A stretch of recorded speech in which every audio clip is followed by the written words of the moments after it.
Instinct is a marvelous thing. It can neither be explained nor ignored. Today I finished The Mysterious Affairs at Styles, the first book in the Hercule Poirot books by Agatha Christie, and I absolutely adored it.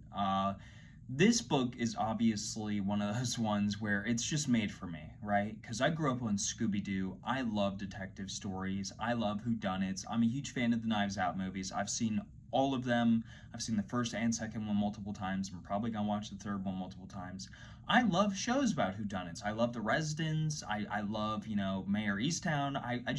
I love all these kinds of stories. So going into this novel, I knew I was gonna like it because, I had already read one Agatha Christie novel before in my life, which was And Then There Were None.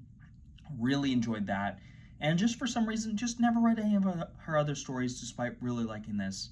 But I have to say, for this being basically her first novel, it is very impressive, and I am definitely going to read way more by her this year because this was just delightful to read. This is just absolutely entertaining. If you are a fan of mysteries, of whodunits, of solving murders, of interesting and charismatic detectives putting together clues and it all just coming together at the end, you are absolutely going to just enjoy this because Agatha Christie, she is kind of the mother of mysteries, of the modern whodunit stories. She really paved the way, and she really begins that groundwork with this book.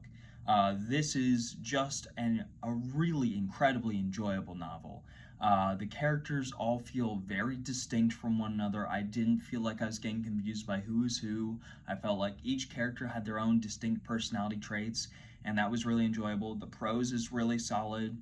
Uh, it's nothing like, it's not going to blow your mind, but it's very, very readable. It's very enjoyable. The pacing is excellent. This is like, I don't know, like 250 pages, something like that, and it just flies by. Like you can read it in an afternoon, get an entire story, and enjoy yourself the entire time. Like it's very, very short, and I love the mystery here. I love this idea of trying to solve the murder of this rich woman who dies by poison. And every time I thought I knew who did it, I was then like, wait a second, it might actually be this person, which really kept me on my toes. I love when I'm constantly wondering who actually did it, when I'm constantly doubting myself or guessing again and again and again, and that is what this book does really, really, really well. It is just constantly throwing things at you where you're like, okay, but it actually could be this person, and then when it's finally revealed, you're like, oh, it was that person all along, and the clues were always there, and I should have known. And it's a really fun feeling to just read a book like that. So it's just one of those stories where it's very enjoyable.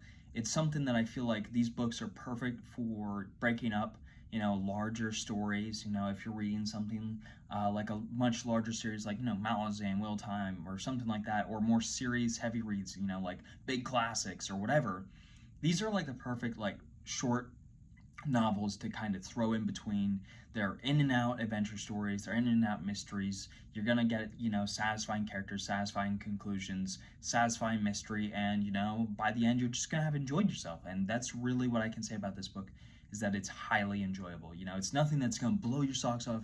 You're not gonna be like, whoa, that's one of the best novels I ever read, but it's just a really good time. So I'm gonna give The Mysterious Affair at Styles an 8.3 out of 10, and I'm definitely going to read a lot more Agatha Christie novels this year because I absolutely adored this one.